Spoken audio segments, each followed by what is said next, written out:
Are you ready for an unforgettable journey through Black history? This March, I'm inviting you to join me on an exclusive tour of Tulsa's historic Greenwood District, better known as Black Wall Street. You'll walk in the footsteps of history with living descendants of the Black Wall Street Massacre, explore the new Black Wall Street Museum that opened in 2021, and visit iconic historic sites. Plus, you'll get to dine at Black-owned Southern restaurants and experience the vibrant culture of this incredible community. Don't miss this powerful opportunity to honor our ancestors and celebrate Black excellence. Spots are limited, so email me today at mike@nativebblackancestry.com to reserve your place. Let's make history together. How Afro get in front of my mother race. I ain't never been to Afro color. I never been to Africa. Afro or Africa. Never been there. I'm not from Africa. I'm born and raised in Goose, Florida. I'm born in Goose, raised in Liberty City in the Poker Bean Project. I ain't never went to Africa. Ain't thinking about going there. And I heard it's a beautiful place. Yeah. And I know it's the motherland. Yes. But not my mother, not her mother, and not her mother's mother. That ain't their land. America, real true land is right here in the U.S. soils. I'm not an African American. I'm an American. I was born on American soil. Saying that we all come from Africa, that's the biggest damn lie. Indian, indigo, black, natives, we the real indigenous tribe. I'm the original man of America, due to the mitochondrial E. So that means every single last race in this world come from me. So if I created you, how the fuck you on my land first? Trying to claim my shit, man, I've been history. My people was done the worst. You not no native? Please just be honest. You really a $5 Indian. Pay $5 to take my land. You know you a fraud. You not one of them. The government changed our name just so we don't get no reparations. Colored, black, Negro, African American is what they changed our name to. We is the Cherokee. We is the Iroquois and the Apache. We is the Cheyenne. We the Calyphians. We the American Aboriginal Native man. Comment part 2. If y'all want me to go deeper, tired of people saying we African when we is the original. Slavery, but few discuss paper genocide. We did not all come from Africa, and most of us have Aboriginal roots that were stripped away due to reclassification and miseducation. As a native Black American and a member of the Muskogee Creek Nation, I understand the importance of tracing your lineage. If you want to learn how to trace your genealogy and apply for tribal citizenship, go to nativebblackancestry.com to schedule a consultation. They don't want you to remember this. You not no slave, you indigenous. Fuck how they painted them Indians. You went to war with the French and the British, man. Quite frankly, you was kings Merovingians. They took the women and men, made them prisoners, raised up the children to worship their images, set up a lab to the genes and they mixed them, and this shit get way deeper than your pigment. All right, ladies and gentlemen, boys and girls, smash the like button on the way in. Subscribe to the channel if you're new. Hit the Cash App or the PayPal if you support independent media, and let's get on with the content. Again, I want to take the time to highlight a great content creator. His YouTube channel is called UBTV. And on this broadcast, we're going to take a look at a little segment from one of his documentary films called Lost at Home, The True History of So-Called Black Americans. Let's get on into it.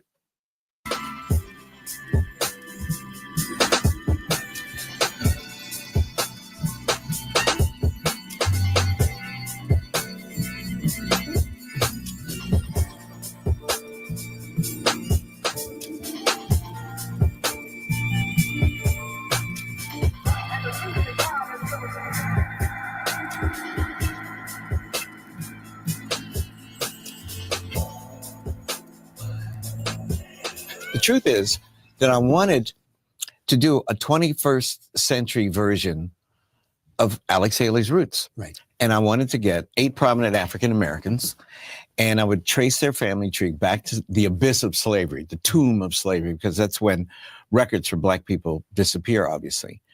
And then what I call reverse the Middle Passage through DNA and find out what ethnic group they were from in Africa, like Alex Haley claimed that he did.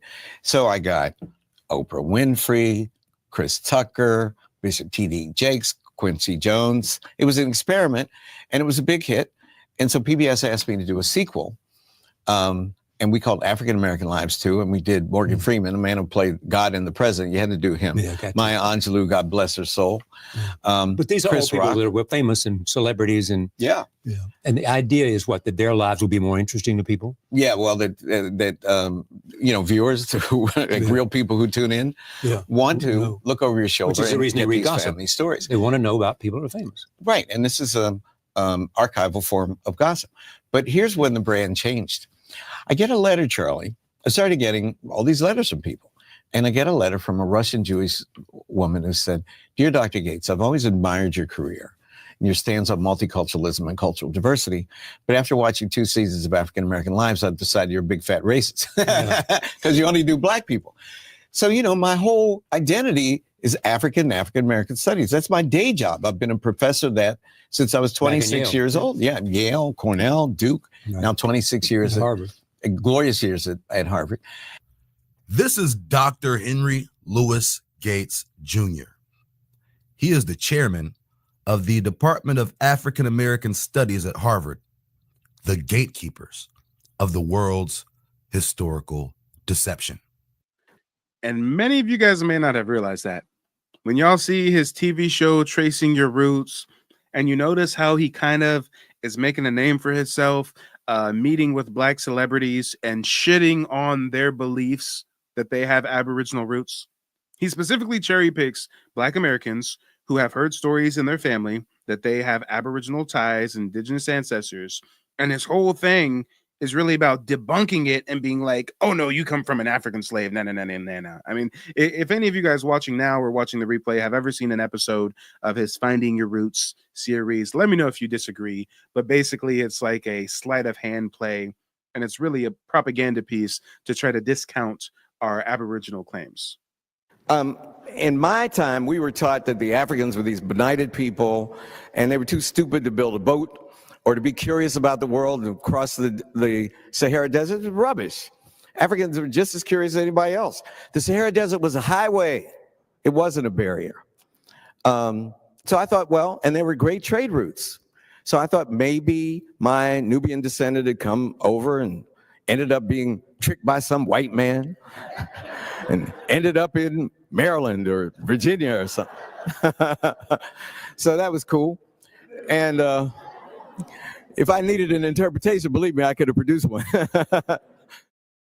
As he panders to his audience for laughs, he makes reference to Dr. Kittles, who is the founder of AfricanAncestry.com. So it broke on CNN. I was sitting in my living room minding my own business and said, "Oprah Winfrey's a Zulu." So I called Rick Kittles and I said, "Rick, did you tell Oprah she was a Zulu?" He goes, "No, man, she made that up herself."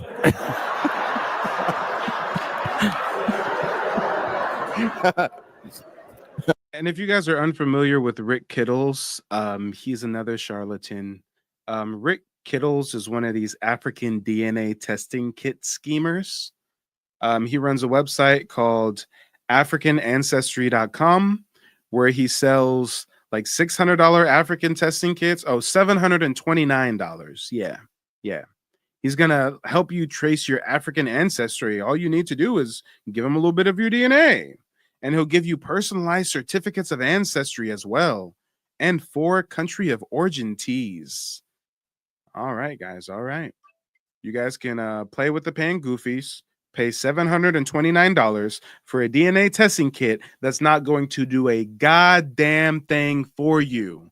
The government does not allow DNA testing kits to be used as evidence of ancestry in any way, shape, or form. That doesn't happen. Non-existent. No. Fun fact. American Indian tribes, they do not accept DNA testing as evidence of tribal affiliation. So what are your options? What are your options really? Well, shit, let's go ahead and lay out your options, guys. Let's go ahead and lay out all the options on the table. Again, you could go to Mr. Rick Kittles, and he's going to sell you a handy dandy DNA testing kit anywhere from $300 to, $729. and I think he'll give you a free T-shirt included. Or you could go to nativeblack.ancestry.com and schedule a 90-minute genealogy consultation for only $99. And that genealogy consultation is with a member of your community who's also a card-carrying American Indian who can teach you how to trace your genealogy, apply for citizenship, and navigate the citizenship process so that you can get your reparations package that's owed to you by way of the Treaty of 1866. Or you could pay for a DNA testing kit from Rick Kittles, $300 to $729, and get a nice little T-shirt included, and he'll give you some estimates on, you're 10% Nigerian and 20% Ghanaian and 5% this, and in tiny fine print, you'll see that we'll get to that another time. Yeah, we'll touch base on that one another time. But let's get back to the content. It's a true story. It's a true story. I would lie to make you laugh, but I'm telling you a true story. Gates goes on to reference the process by which Kittles collects genealogical information, jokingly, as if the process he uses to collect information is completely fraudulent. So I said, Rick, are you in your lab? He said, yeah. I said, is anybody there? He said, no. I said, when the results come in, make her Zulu, man. I said, you back there making it up anyway. Nobody believe you could take some spit and figure out a tribe? What are you, crazy? Oh, loose lips sink ships, y'all. He talking too much. Oh, Lord, is he talking too much? He throwing his mans under the bus, ain't he? As he uses to collect information is completely fraudulent. So I said, Rick, are you in your lab? He said, yeah. I said, is anybody there? He said, no. I said, when the results come in, make her Zulu, man. I said, you back there making it up anyway. Nobody believe you could take some spit and figure out a tribe? What are you, crazy?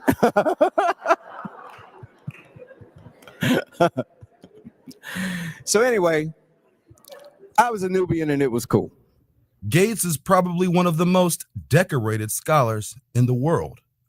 He holds 49 honorary degrees from different colleges and universities.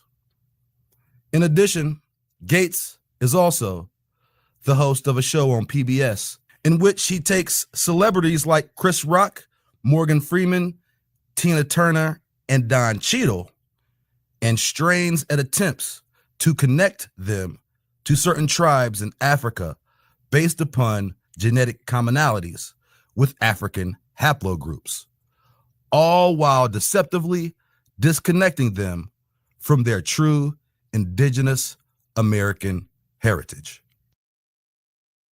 Someone made a joke that one of my principal jobs is making people feel better about having owned slaves, right? I mean, I don't think the guilt is heritable.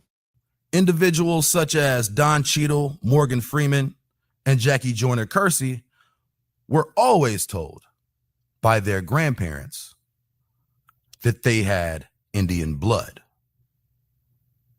However, I'm telling you guys, this whole show is a propaganda psyops.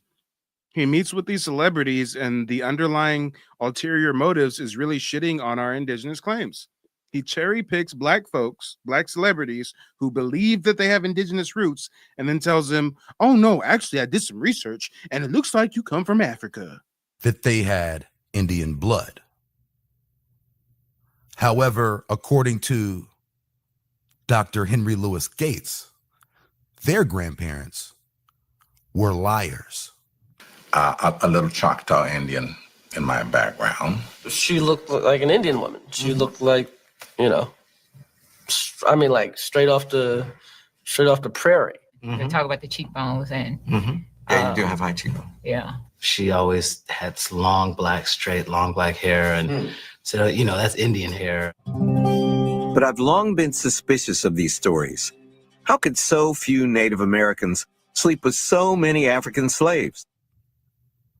Especially in the cases of Don Cheadle, Jackie Joyner Kersey, and more. Peep the psyops, y'all. Peep the psyops. This dumb motherfucker just said, and I was thinking to myself, how could so many Native Americans sleep with so many African slaves? So he's trying to propagate the notion that if you're black in America, your ancestry is African slaves. Sir, there were Africans enslaved that came to the 13 colonies and mixed in with indigenous people. Yes, that's true. But guess what? There were also indigenous people with zero African admixture who were reclassified as Negro, colored, black, African American.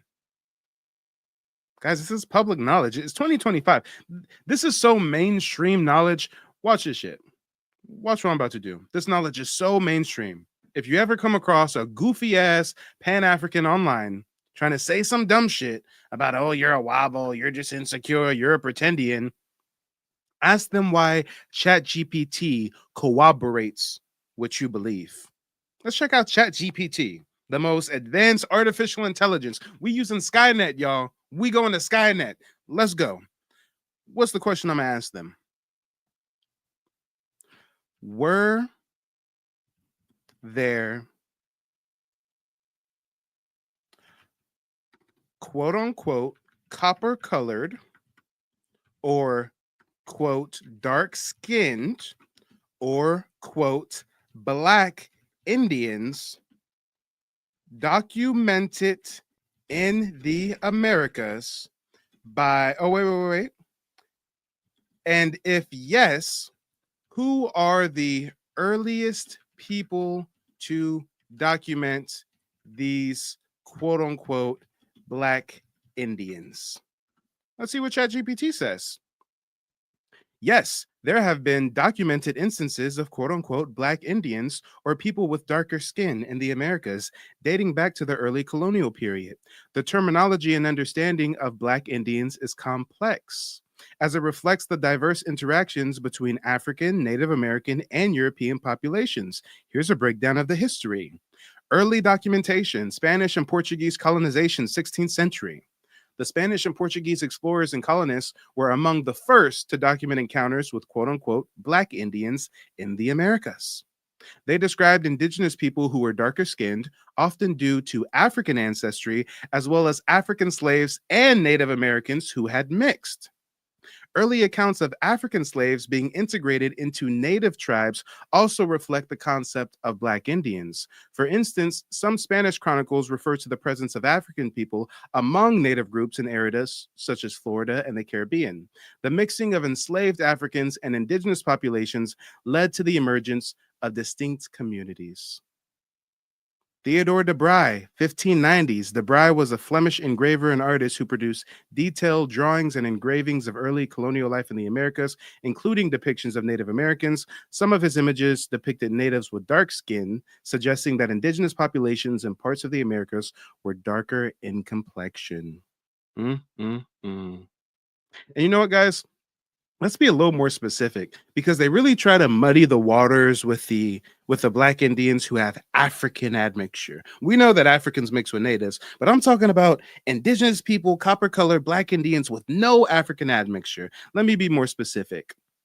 More specifically, were there dark-skinned indigenous people documented that had no African admixture, but were perhaps confused as or reclassified as African? What is ChatGPT saying? Yes, there were indeed dark-skinned indigenous people in the Americas who were not of African descent, but were sometimes misclassified as such by early European explorers, colonialists, and later by historians. These individuals were often Native Americans with darker skin tones, which could have led to confusion with African descendant people, especially in regions where both populations interacted. Indigenous people in regions like the Caribbean, Central America, and South America, including the Arawaks, the Caribs, and the Taínos, were often described as having darker skin. The encounters between European colonists and these groups led to confusion, as the Europeans were unfamiliar with the full range of indigenous physical diversity.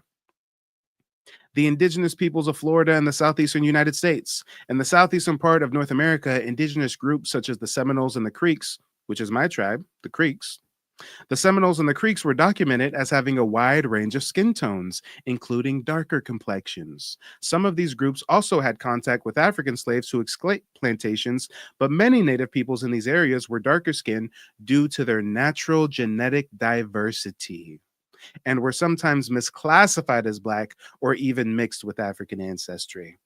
European colonists often referred to dark-skinned indigenous people as Black Indians, even if their dark skin was entirely a result of native ancestry.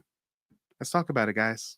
Let's talk about it. Here, one more final prompt, just to show you how mainstream this information is, how accessible this information is. Were there Black Indians who remained in the southeastern United States during Indian removal, and because they remained, instead of going west of the Mississippi, they were reclassified as Black, colored, Negro, or African American, and made slaves on what was previously their indigenous land. Let's see what ChatGPT has to say.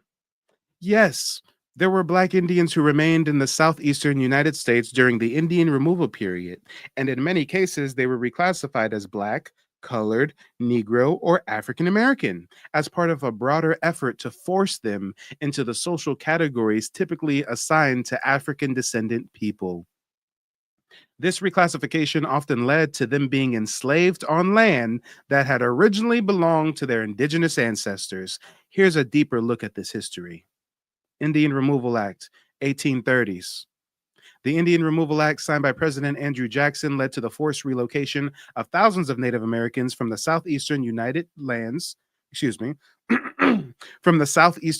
States to lands west of the Mississippi River. This event is infamously known as the Trail of Tears. Many Native American tribes in the Southeast, like the Cherokee, Chickasaw, Choctaw, Seminole, and Creek, had already absorbed African descendant people into their communities, both as enslaved individuals and through interracial marriage. These people were often a mix of Native American and African heritage, which made them a part of the complex identity of Black Indians. Before removal, some southeastern tribes had enslaved Africans and integrated people of African descent into their societies. However, the tribes had different attitudes towards African descendant people, and some of them granted them certain rights, such as citizenship or land, especially if they had Native American heritage. The Cherokee Nation, for example, recognized enslaved Africans as part of their social fabric. After the removal of many Cherokee to the west, those who stayed behind or had integrated into the tribe's social structure were often seen as a distinct group with both African and Cherokee ancestry. Remaining Black Indians during and after removal. A number of Black Indians, those who were descendants of African slaves. Okay, and here's the thing. Here's the thing. They always by default want to revert to the Black Indians that are a mix of African and Native. So let me ask them to rephrase this. Can you rephrase your last response with the understanding I am explicitly asking about Black Indians with no African admixture being reclassified and forced into slavery? Certainly. Let's see how they rephrase this, or rather, give us some more specific context. And I wanted to get right back where we were at when we were talking about reclassification. Here we go. The impact of racial reclassification. I guess I should just start from the top since they did a new prompt here. During the Indian removal period, many Native American tribes in the southeastern United States had already begun interacting with Africans through trade, slavery, or escape, and some had adopted enslaved Africans or intermarried with African descendant people. However, there were also dark skinned Native Americans who had no African ancestry. Due to their skin color, they were often misclassified or deliberately reclassified as Black or Negro. As the US government and local settlers sought to control and categorize people by race, these dark skinned indigenous people were often forced into the broader category of Black under the legal and racial definitions of the time. This reclassification was often done without regard to their true Native heritage, as race was more rigidly defined by skin color rather than by cultural or ethnic background. The impact of racial reclassification. Once reclassified as Black, these Black Indians who had no African ancestry were often forced into the same racial categories and systems that enslaved African descendant people were subjected to. This meant that they were treated as slaves on land that has previously been a part of their indigenous communities. These individuals faced enslavement and exploitation even though they had no African descent. They were forced to work on land that had once been owned by their indigenous ancestors as part of a broader effort to force them into racialized and hierarchical system. The reclassification also led to their marginalization in terms of their Native identity, as the federal government and local authorities did not recognize them as full members of their tribes once they were categorized as Black. And now we've got some examples of reclassification. Cherokee and Creek nations. Among the Cherokee, Creek, and other southeastern tribes, there were individuals who had dark skin but were purely indigenous in ancestry. These people were often reclassified as Black by the U.S. government and local authorities, especially during the removal period. Despite their native roots, they were categorized as African descendant or mixed race and were subject to the same racial discrimination, forced labor, and disenfranchisement as African American slaves. The Seminole Nation is another example. While the Seminoles were known for their African descendant members, many of their darker skinned members had no African ancestry. These people were often mistaken for Black and later categorized as Negro or colored. When the tribe was removed to Oklahoma, once reclassified, they were often enslaved on land that had originally been their tribes. Post-removal consequences. After the forced removal to the West, Black Indians with no African admixture were often denied their rights and redefined under the broader social construct of Blackness, which resulted in their exploitation and enslavement. These individuals were denied their true Native identity and forced into the broader racial category that was applied to African Americans regardless of their Native heritage. Come on, y'all. Come on. You see why reading is oh so fundamental, y'all? Do you see why they outlawed us reading and writing? They never thought we would even be able to read and write. Lord, they really never thought we'd have access to the World Wide Web and then decades later have access to artificial intelligence that highlights and, shows the hidden hand of all their fuckery, guys. This is deep. We got to use the tools available to us. So the next time you come across a pangoofy that tries to shit on your indigenous claims, ask them, why does artificial intelligence, mind you, all ChatGPT is doing is taking all knowledge known to man that's accessible on the internet, archiving it, pulling it, and accessing it. So why is the smartest artificial intelligence known to man in 2025, why is it corroborating our indigenous claims? And it's not corroborating this pan-goofy colonial white supremacy talking point of all Black Americans descending from slaves. Ask yourself why that is. But let's get back to the program, y'all. Let's get back to our regular scheduled program. Morgan Freeman, who had all been told they were Indian, Gates makes sure to invalidate and refute any claims that they would have to indigenous genealogy. In the most disrespectful way possible, Gates confounds some of the most important lessons taught by their elders and dismisses oral family history as complete nonsense in such a way that these people no longer believe that their elders even know what they were talking about, further driving a wedge between generations. Had hair down to her knee. I thought she looked, like a Native American. And that's, like I said, that was my mom, and she wore 70s headbands. Oh, it's your So in mom? the 70s, Oh, she your looked mom's like, cool. Everyone thought she was Native American. I have a little Choctaw Indian in my background. She looked like an Indian woman. She looked like, like straight off the prairie. They talk about the cheekbones and Yeah, you do have high cheekbone. yeah. She always had long black hair, and so that's Indian hair. But I've long been suspicious of these stories. How could so few Native Americans sleep with so many African slaves? Tina grew up believing that two of her grandparents were part Native American. But you're only 1% Native American. You know how your family has always thought that you had all this Native American heritage? Yes. It was white heritage that you had. All this time, I've been thinking Indian. I was dying to find out what tribe it was. You're from the tribe of Europe. Wow. And I'm 3% Native American. So I got just a little Indian. You got a little Indian in you. Do you guys see the psyops? Do you see how they playing all up in our faces? He's not tracing their genealogy. He's not going through paper trail records. He's doing some mouth swab DNA bullshit to say, oh, look, it says you're only 1% Native American. So, your grandmama lied to you. Ha, ha, ha, ha. 0% Native American.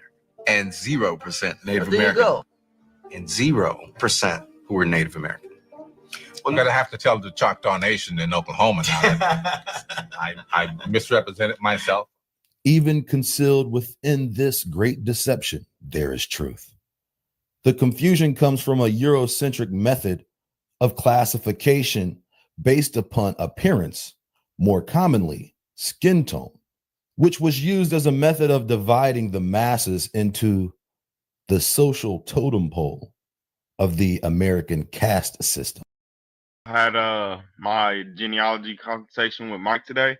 I highly recommend it. He has a lot of information that will probably benefit you guys. And if you ever get a chance, just you give him a chance. He's a great guy, and I believe he's trustworthy. Very, very trustworthy. He's knowledgeable about his information about the American Indians and how we change our classification over time and the different types of mounds and different rules from the French, from the British. If you want viable information, you want to really find out who in your lineage and who are the people you come from, I suggest going with Mike TV. His prices are affordable. He's not like some of these other people out here. I urge, go with Mike TV. The injection of Caucasian DNA into indigenous blood provided a method of genetic segregation. The majority of anyone who is considered a government paper-backed Indian belonging to the 5 civilized tribes does in fact have European ancestry. The only reason these tribes are even in existence after 1866 is because they submitted under the will of Europeans. And by then, tribal membership was used by white men as a ploy to acquire vast amounts of native land. The title freedman was a reclassified label given to Negroes or dark Indians who had either been free brown people of the land or slaves to one of the 5 civilized tribes. And this is something that I teach people about during the one-on-one genealogy consultations I provide. I've got ancestors that were full-blooded Indians, and I got some ancestors that were too dark, failed the brown paper bag test, so they classify them as freedmen. So I know how both sides of the aisle work, and it gets deep. Indigenous Indians were excluded from membership. So in a sense, Gates is telling the truth. Did you read those results? 20% European. You're 1/5 white. Wow. Oh, man. I'm horrible in sports, so maybe this explains that. My jump shot is horrible. 19% European. Are you surprised to know that you have that much European ancestry? I guess so. As dark complected as. Look how he playing in their places. He taking the most dark-skinned, chocolatey brothers that we got in the community and telling these niggas that they 25% white. Good Lord. He playing all up in our face. This shit is baffling. And they take this motherfucker serious. Oh, damn. You're right. My grandma lied to me. I'm not Indian and I'm 25% white. Oh, shit. Man. I'm horrible in sports, so maybe this explains that. My jump shot is horrible. 19% European. Are you surprised to know that you have that much European ancestry? I guess so. As dark complected as I am. It means you're a third white. Well, that's surprising. You are 33% European. I'm 50-50. I wonder if you know that I know he's lying right now. Oh, you got the new Margellas? That's what's up. That's you not That's your Indian. BMW? Matter of fact, you're white. Nigga, That's your girl? Indian. Matter of fact, you're white. Okay, I see you. But I just want to know one thing. You ready? White. Why the fuck you lying? Surprising. You are 33% European. I'm 50-50. To my horror, the chairman of African American Studies at Harvard at the time was a half a white man. Surprising.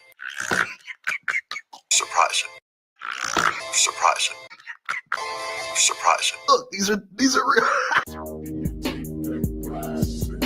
Here is a prime example of how disgustingly low the world will go to hide who you truly are. Dreamed of experiencing the rich history of Black Wall Street? This March, I'm offering an exclusive chance to visit Tulsa's Greenwood District, where history was made. Join us as we take a powerful tour led by living descendants of the Black Wall Street Massacre, explore the inspiring Black Wall Street Museum opened in 2021, and discover untold stories. You'll also enjoy mouth-watering meals at Black-owned Southern restaurants and visit historic landmarks that honor our legacy. Don't wait, spaces are limited. Email me now at mike@nativebblackancestry.com to secure your spot. Let's celebrate history and build a connection to our roots. They hire their porch monkey propaganda puppets at institutions like Harvard and make them dean of the Department of African American Studies. In 100 years, academia will support the idea that blacks are descended from Europeans and Native Americans no longer exist. But why isn't Native American DNA showing up in test results? Go to Google right now and check out the hundreds upon thousands of complaints from people claiming that they have Native American ancestry. But the results came back and they were sitting there with the Don Cheadle face. All these Native American grandparents, well, according to Ancestry.com and MyHeritage and 23andMe and a slew of other DNA charlatans, your grandparents lied to you and everybody about who they were and about who you are. According to them, your grandparents are liars. And their DNA test proves that. So what's the real reason Native American ancestry doesn't show up on any DNA tests. Just as with anything else, money, power, control. Fact, Native American tribes are discouraged from sharing their DNA with any research company, and nearly all tribes have declined participation in such studies. Imagine millions more people claiming Indigenous heritage, and think about the amount of money, land, and resources the federal government would have to commit to those people on their behalf. But at its root, the true reason for this DNA propaganda is to push the false historical narrative of all Black Americans being from Africa for the purposes of countering our will to claim what is rightfully ours.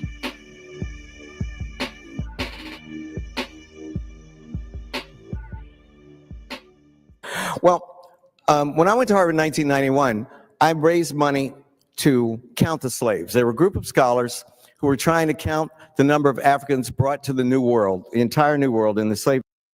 Oh yes, free math tutor. That's something I teach my clients during those one-on-one genealogy consultations of mine. Yeah, every major city you know of from San Francisco to New York was already built. It was an indigenous settlement, pyramids, buildings, suburbs, sewage, plumbing, you name it. And the Europeans just built on top of our shit. Just built on top of it. I mean, come on. Just built directly on top of it and act like we were never here first. I mean, here, since you clearly aren't aware of the vast cities, homesteads, civilizations, et cetera, et cetera, et cetera, let me share with you just one. Let me share with you just one quick example. Just one brief example, then we'll get back to the video, guys. So check this out. Let's check out the Cahokia Mound site. Have you guys heard of Cahokia outside of St. Louis? One of the largest truncated pyramid sites that you can go visit present day. But this is what I want to show you here. There's a artist's rendering of what it looked like back in the day. Look at this. Yes, we were urban planners. We were architects. We had vast cities. These are city walls. These would be different neighborhoods of the city. This is the truncated pyramid structure, town square, suburbs, neighboring communities, aquifers, ball courts, markets, you name it. I mean, nothing here was just barren land unless we didn't want it, unless it wasn't that desirable. I mean, we had vast, vast cities, and the Europeans either destroyed them or flooded them or built on top of them. So the story is old as time. But let's get back to the video, y'all. Let's get back to the video. And make sure to check out UBTV. He has many great videos on Native Black American history as well as the Boule. Slave trade. And some were in Liverpool, some were in Angola, some were in Cuba, some were in Brazil, all these scholars. And someone came to me and said, if you raise money, that you could bring these people together, it would be historic. And that's what we did. The result, you could go home and look at it. It's free online. It's called the Transatlantic Slave Trade Database. And these scholars looked at 36,000 voyages of slave ships. It was capitalism. So the records were there. It was property, right? And those records are still there. And guess what? They counted 12.5 million Africans shipped between 1502 and 1867 to the New World. 12.5 million, 15% about died in the Middle Passage. So let's say 11.2 million, we know, Africans, our ancestors, got off the slave ships in the New World. Here's the amazing fact. Of that 11.2 million, only 450,000 came to the United States. Only 450,000 Africans came to the United States between 1619. And this is still deception. I've heard even lower figures from some historians. I've heard as low as 90,000 African slaves came to North America. They estimate between 90,000 and 300,000. But you know, Dr. Clark is Boule for Harvard, so he's going to have to over-exaggerate talking about, 450,000. No. And well, the end of slavery was 1865, but most of 99% of the slaves are here by 1820. All the rest, over 10.5 million, went to places essentially south of San Diego, Texas, and Miami. Although Gates is one of the largest proponents of African ancestry, he himself has written about the relatively small amount of African slaves brought to North America in comparison to slaves placed in other areas. In fact, a direct quote from Gates states that only about 388,000 slaves were shipped directly to North America, which is estimated less than 5% of total Africans shipped through the transatlantic slave trade. These are the accounted numbers. And as more time goes on, those numbers get smaller and smaller. Guys, I kid you not. I had 2 genealogy consultations last week, back to back with elders. They were both born in the 60s, and they both told me, it stuck with me because they were both back to back consultations. They both told me the same thing. They said, Mike, when we were going through school, college, Africana studies, et cetera, they were teaching us transatlantic slave trade. 100 million. Now, modern day 2025, they say only 12.8 million. And out of those 12.8 million, less than 4% of them came to North America. But they want us to believe we all from Africans, right? Numbers of African slavery between the years of 1525 and 1866, a span of approximately 341 years, which means annually, on average, just over 1,000 slaves from Africa actually made it to mainland North America. To further complicate these surprisingly small numbers of Africans in North America is the surprisingly large numbers of Negroes in America, who are presumed to be of African descent. So if, according to the top African scholar and database, only 388,000 Africans total made it to North America, what's to account for the dramatic spike in population among Negro slaves in the South between the years of 1790 and 1860? These numbers suggest that the African slave population had multiplied by 10 times. So the obvious question should be asked: what was the birth and mortality rate of a slave in the late 1700s? Well, as expected, the birth rate was extremely low and the mortality rate extremely high. Most women miscarried their unborn child due to the inherent physical strain that forced manual labor in treacherous seasonal conditions puts on a woman's body. As well, most women preferred to miscarry rather than to birth a child into a life of pain and captivity. In addition to the excessively low birth rate of enslaved captives was the extremely high mortality rate among the enslaved.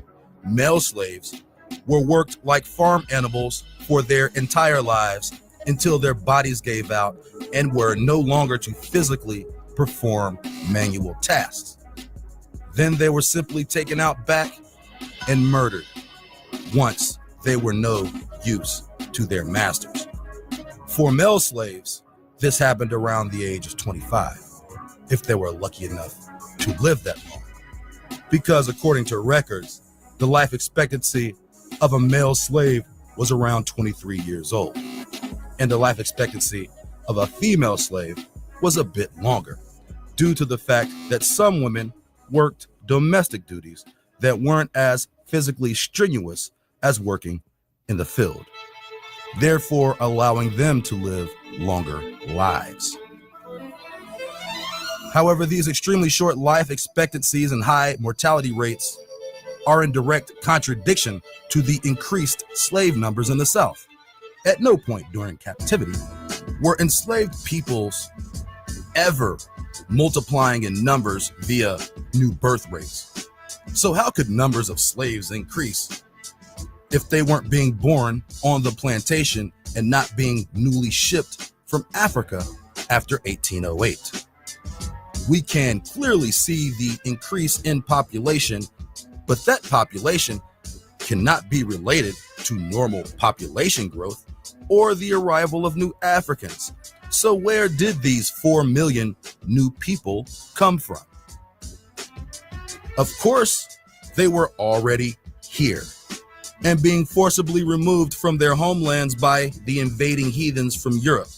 From the earliest remnants of the earliest colonies to survive, such as Jamestown, and until the Civil War, indigenous Indians were being conquered, captured, and reclassified into the words and hands of their enemies. Let's talk about it, y'all. Let's talk about it. Well documented copper-colored Black Indians. It's no longer a secret, the reclassification, the paper genocide of these Black Indians. So anybody who wants to be a contrarian nowadays, I mean, it's mute, it's void. They got no leg to stand on. Come on. They still running around with these misconceptions about some red man. Oh, those red Indians. Oh, are you the red Indians? When you say you're Indian, red is still us, y'all. That's still us.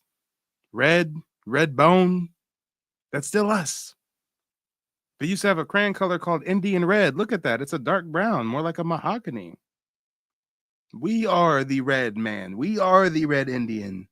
Just as we've also been called the copper color Indian, right? We all know what color copper is. Or does anybody have confusions on whether copper means white or black? I mean, if we're just going to, gauge it by a spectrum. Is copper closer to black or is it closer to white? Let's talk about it. Come on. We go to the ancient indigenous civilizations in Central and South of Mexico. The Olmecs. The Olmecs were the fathers of the Aztecs and the Maya, and these were Black folks. When they say, oh, but Indians have straight hair, what, you talking about the Olmecs with the kinky froze and the rubber helmets and the clearly Negro phenotype? Huh? Let's talk about it, y'all. Let's talk about it. Our Black women's hairstyles are not African. Afros do not come from Africa. The type of patterns and textures and stuff, it's not phenotypically African. We are a distinct, different people, different culture, well documented. Look at this.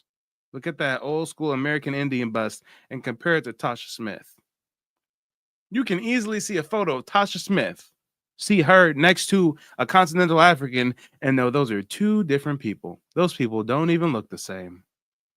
Don't even look the same. And yes, once in a while we have to ask ourselves, do you have your passport? Did you get your shots? Girl, do you want to come back with Rob to America? Do you have your passport? Did you get your shots? Girl, would you like to come back with Rob to America? America, America. Beautiful. Do you have your passport? Did you get your shots? Who wants to come back with Rob to America?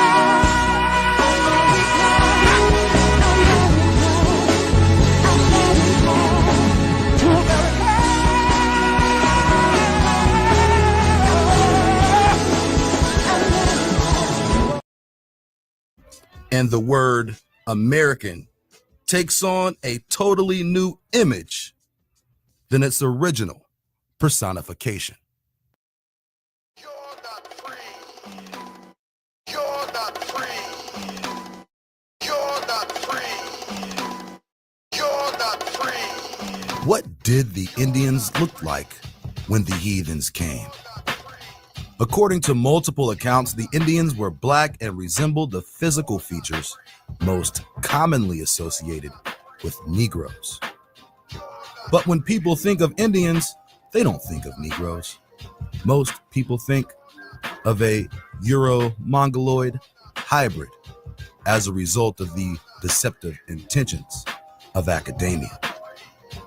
But what would the gatekeepers of academia have to gain by hiding the original ethnicity of the people of North America.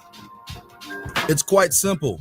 By creating an entire historical narrative behind Cauco-Mongolo-centrism, they were able to change the face of world history. And by changing the face of world history, the indigenous people of the land known as America remained under the bondage of profane barbarians and godless spirits born of evil men. When we take a closer look at the transatlantic slave trade database, it appears that the vessels with the most slaves were shipped between different destinations in the Americas rather than from the continent of Africa to America.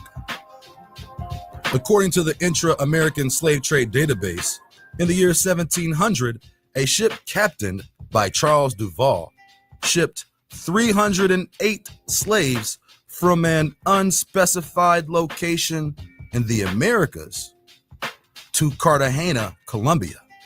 In 1760, Thomas Lorraine shipped over 300 slaves on the vessel named Viper in 2 trips to Portobello, Panama. In 1786, an unnamed ship transferred 170 slaves from an unspecified location in the Americas to New Orleans. From this, come on, everything they taught you is lies. It's history in reverse. They teach we all come from Africa. Actually, we're indigenous to these lands. They teach there was a transatlantic slave trade. Actually, before that, there was a slave trade where they captured American Indians and sent us to the Caribbean, sent us to South America, sent us to Europe, sent us to Africa. Examination, it is clear to see that there was a well-ingrained practice of capturing groups of indigenous people from different territories in the Americas and displacing them in foreign enclaves. Some of these foreign ports in which the people were delivered to be sold were in cities such as, most popularly, Charleston, South Carolina, a major slave trading hub in the Old South, formerly known as Charlestown, named after King Charles II of England. Other trafficking hubs include Savannah, Georgia, another southern city whose entire history and economy was built off the slave trade. Also, cities like New Orleans, an area colonized by the French, was populated with Indians who had been shipped from other areas of the Americas. Many of these people were forcibly displaced from areas in Canada and New England known as Acadia, and once becoming slaves under French rule, the offspring of an Indian and Frenchman became known as a Cajun. Throughout this era of human trafficking, original locations from which people were being shipped had been hidden to furthermore geographically alienate them from possibly finding a way to orientate their location. Anybody who is on the fence about having Mike help you or walk you through or educating you about genealogy and the genocide that has happened with the paper trail, I implore you to reach out, allow him to educate you and assist you in this process. I have learned so much in this consultation. I feel educated, empowered, and excited for learning about my history, and looking forward to the future. So if you're on the fence, please go ahead, hit up Mike. I promise you will not be disappointed. Possibly finding a way to orientate their locations. This was meant to confuse the captives. Many people were taken from the Caribbean islands of Antigua and then transferred to the mainland, as well as people being shipped from island to island, as in the case with General Lincoln, a vessel that in 1799 delivered 50 slaves from Antigua to Havana. The practice of transferring American Indian captives and placing them in unfamiliar lands on the same continent was well documented, but suspiciously overlooked by modern historians. They don't want you to remember this. You not no slave, you indigenous. Fuck how they painted them Indians. You went to war with the French and the British men. Quite frankly, you was kings Merovingians. They took the women and men, made them prisoners, raised up the children to worship their images, set up a lab to the genes and they mixed them in. This shit get way deeper than your pigment.